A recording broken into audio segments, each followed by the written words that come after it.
बता दूं, यहाँ कराची में अब मुझे तो डेली रिपोर्ट्स मिल रही हैं बिजनेस कम्युनिटी से कि डॉलर्स खत्म हो गए हैं बैंक्स के पास। ठीक है, ये बातें अब लोग मुझे काफी इतनी तादाद में अब मुझे ये रिपोर्ट्स मिलनी शुरू हो गई हैं कि I feel comfortable sharing it with you on the air.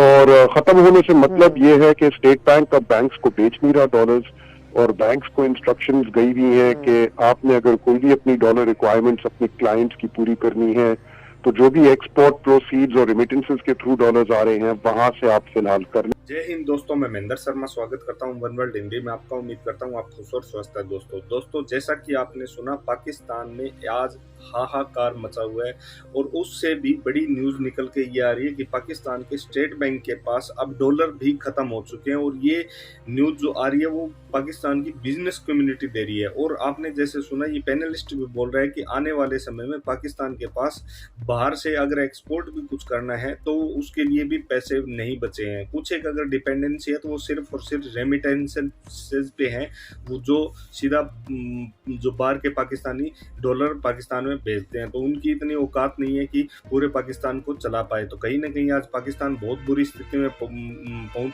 पहुंच चुका है। और साथ में IMF भी अब अपनी कंडीशनें लगाने के लिए आमदा हो चुकी है और बोल रही है कि आप अपने पेट्रोल डीजल के रेट ज़्यादा करो। तो दूसरी तरफ पाकिस्तानी हुकूमत सऊदी अरब के पास भी गई और वहाँ पे उनसे लोन के लिए पूछा, तो उन्होंने सीधा ये कह के मना कर दिया कि पहले आप IMF का प्रोग्राम देखें। तो दोस्तों देखिए डिबेट, IMF क्या पाकिस्तान के साथ कर रहा है और कैसे पाकिस्तान की स्थिति पहुंच चुकी है। तो दोस्तों देखिए डिबेट और कमेंट में अपनी प्रतिक्रिया जरूर दें। लास्ट में आपसे रिक्वेस्ट करूंगा, चैनल पर नए हैं तो चैनल को सबसे पहले सब्सक्राइब करें, लाइक शेयर कमेंट जरूर करें। दोस्तों जय हिंद, वंदे मातरम, भारत माता की जय। दोस्तों बैंक्स के पास, ठीक है, ये बातें अब लोग मुझे काफी इतनी तादाद में अब मुझे ये रिपोर्ट्स मिलनी शुरू हो गई हैं कि I feel comfortable sharing it with you on the air.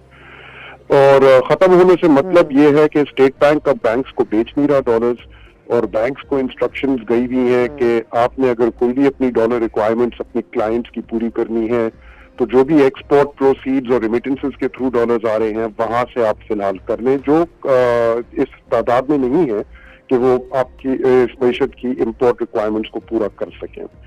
और अब काफी इंपोर्टर्स जो हैं, जिसमें जरूरी अशियात के इंपोर्टर्स भी हैं, सारे इंपोर्टर्स सिर्फ लग्जरी गुड्स के नहीं होते, मिसाल के तौर पाम ऑयल के जो इंपोर्टर्स हैं वो अब इस मोड़ पे आ गए हैं कि वो फैसले कर रहे हैं कि हम क्या अपनी कंसाइनमेंट्स कैंसिल कर दें, अपनी शिप जो इनकमिंग वेसल्स हैं, अपने ऑर्डर्स जो हमने प्लेस किए हैं आगे के लिए वो कैंसिल कर दें।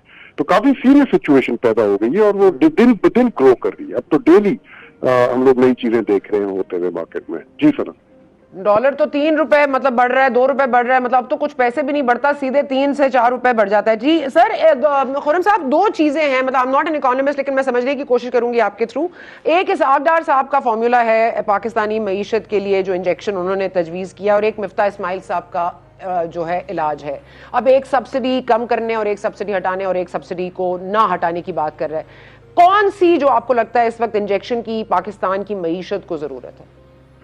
पाकिस्तान की मईशत को अभी जरूरत है वेरी अर्जेंटली IMF के प्रोग्राम को रीस्टार्ट करने की। जब तक वो प्रोग्राम रीस्टार्ट नहीं होता, कहीं से किसी किस्म की हेल्प नहीं आ रही, और विदाउट एक्सटर्नल हेल्प ये मईशत माशी अब जो सूरत हाल है वो नहीं संभाला जा सकता। दिस मच इज ऑब्वियस, और हमारे अपना ही एक्सपीरियंस जो है ओवर द पास्ट 3 डेकेड्स वो हमें यही सिखाता है। तो अब IMF को के प्रोग्राम तो अगर IMF से डील लॉक नहीं हो रही तो ये पॉलिटिकल अनसर्टेनिटी इसका मतलब अगर आप इलेक्शंस कॉल कर देंगे और हमें ये क्लैरिटी होगी कि अगले 8 माह में हुकूमत नहीं आनी है या नहीं आनी, या फिर इस हुकूमत ने अगले साल तक कंटिन्यू करना है या मार्च में या अगस्त में इलेक्शन कराने हैं, तो आप समझते हैं IMF के साथ कम से कम हम डील लॉक कर सकते हैं? सना, मैं खुल के थोड़ा भी बात कर लेता हूँ। मैं बता देता हूँ कि अगर IMF के साथ डील लॉक किए बगैर इलेक्शंस की तरफ चले गए और इंटरिम गवर्नमेंट आ गई और इसी सूरत हाल को जो आजकल प्रिवेल कर रही है मईशत में, इसको अगर वो 2 या 3 महीने और खींचने की बात की तो फिर पॉसिबल है कि पाकिस्तान एक full blown balance of payments crisis के अंदर पहुंच सकता है। ये बहुत निहायत ही सीरियस अल्फाज है, मुझे पता है, लेकिन मैं बहुत केयरफुली दिवालिया की बात करें आप। लेट मी पुट इट इन उर्दू, दिवालिया, पाकिस्तान दिवालिया हो सकता है? इट्स इंटायरली पॉसिबल, पॉसिबिलिटी अब उसकी बहुत इंक्रीज कर गई है।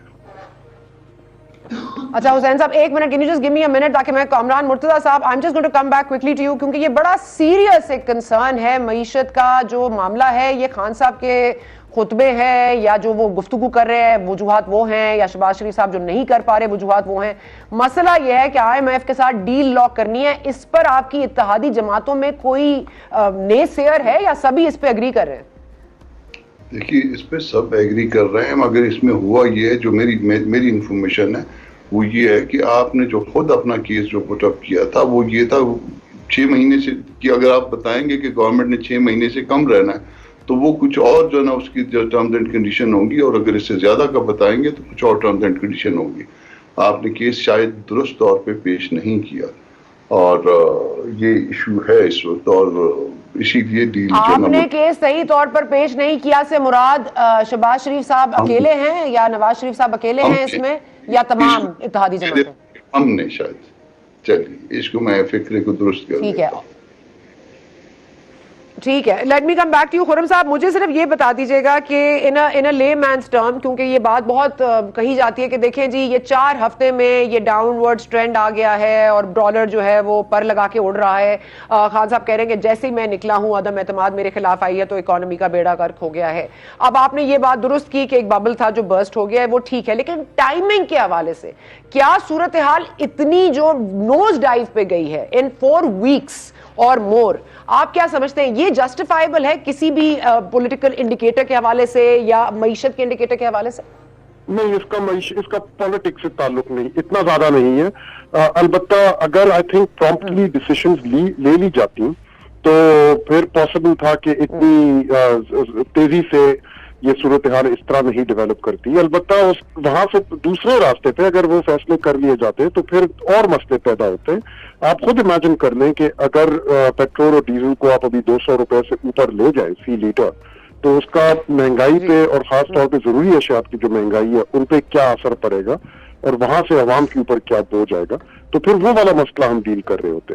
द थिंग इज कि जब बबल बर्स्ट करता है तो इवेंट्स जो हैं वो बहुत रैपिडली और एक्सेलरेटिंग पेस के ऊपर डेवलप होते डिटीरियरेट करते हैं, और there are no good options ऐसे मौके पे। तो या तो आप अवाम के ऊपर बोझ डालें और उनका जो गुस्सा है वो बर्दाश्त करें, या फिर आप बोझ खुद उठाएं। और अभी तो हुकूमत के पास खुद उठाने की सक्कत तो नहीं है ना, खुद उठाने की ना हिम्मत है ना सक्कत है। सर मैं एक आपसे बड़ा, क्योंकि आवाम से रिलेटेड सवाल है इसलिए I am going to try and put it in like again, मैं बहुत अवामी तौर पर आपसे पूछूंगी। देखें 14 अप्रैल को जब आपको नजर आया था कि रुपया मुस्तहकम हो रहा है और अपवर्ड ट्रेंड आ रहा है स्टॉक मार्केट में, उसके बाद आपने देखा कि आपके 4 मुल्की दौरे हुए हैं। आपकी जो मौजूदा हुकूमत है उन्होंने 4 मुल्की दौरे किए हैं, सऊदी अरेबिया, और IMF से मीटिंग भी हुई है मिफ्ता इस्माइल साहब की। तो ये तमाम तर स्टेप्स क्या इंडिकेट कर रहे थे खुर्रम हुसैन साहब आपको कि ये लोग जाके बैरूनी इमदाद की तलाश में थे। सऊदी अरब जाने का यही मकसद था। यूनाइटेड अरब एमिरेट्स में जब रुके हैं वो वापसी पे, सऊदी अरब से वापसी पे, उसका भी यही मकसद था। और जब वाशिंगटन DC गए वो तो गए खास IMF के लिए थे। तो बेसिकली उनको पता था कि बैरूनी इमदाद के बगैर इस चीज को संभालना बहुत मुश्किल होगा। और जवाब जो उनको मिला IMF से वो ये था कि आप पहले ये अपने जो फ्यूल प्राइस कैप्स हैं इनको रिवर्स करें। जब वो सऊदी अरब गए तो सऊदी अरब ने कहा पहले IMF प्रोग्राम पे चढ़ जाएं, उसके बाद हम आपके लिए कोई मदद की बात कर सकते हैं। और यूनाइटेड अरब एमिरेट्स से भी उनको यही जवाब मिला। तो वापस आके जो वो बैक टू स्क्वायर वन, और तब से लेके अब तक उनसे ना फैसला लिया जा रहा है, ना सिचुएशन को उस तरह से किसी और तरीके के थ्रू काबू में लाया जा रहा है। और आज पाकिस्तान की दोबारा टेक्निकल लेवल टॉक्स शुरू हुई हैं IMF के साथ। आने वाले कुछ दिनों में मिफ्ता साहब भी जाएंगे वहां दोहा, जहां ये टॉक्स चल रही हैं, और 25 तारीख को वो उन्होंने कंक्लूड होना है इन टॉक्स में। 25 तारीख तक ये लोग कुछ संभाल ले सिचुएशन। उसके बाद जो उन टॉक्स के बाद जो स्टेटमेंट आएगी, अगर उसमें थम्स अप है और हमें पता चल जाए कि भाई ठीक है एग्रीमेंट हो गया स्टाफ का और पाकिस्तान हुकूमत का, तो फिर आप कुछ बेहतरी आना देखना शुरू कर देंगे। लेकिन अगर उस मीटिंग 25 तारीख के बाद इफ इट टर्न्स आउट कि एग्रीमेंट नहीं हो सका IMF के साथ, तो then this situation will deteriorate exponentially. Let's hope not.